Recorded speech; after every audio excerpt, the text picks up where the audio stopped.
Hello, hi everyone. My name is Dorcas. Please welcome to Reddydor Academy. In this channel, I'm going to teach you about everything you need to know about academic writing. This is a course that is going to be beneficial to both the students who need the knowledge on how to write a research paper and to those writers who are planning to earn a living through academic writing. In the description below, you'll find the course outline of everything you're going to learn in this course.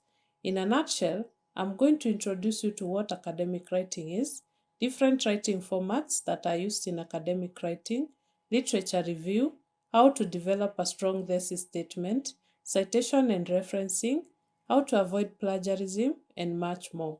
The first lesson starts in the next video, where we will learn what academic writing is, its characteristics, and how different it is from other forms of writing. That's it for now. See you in lesson 1. Thank you. Happy learning.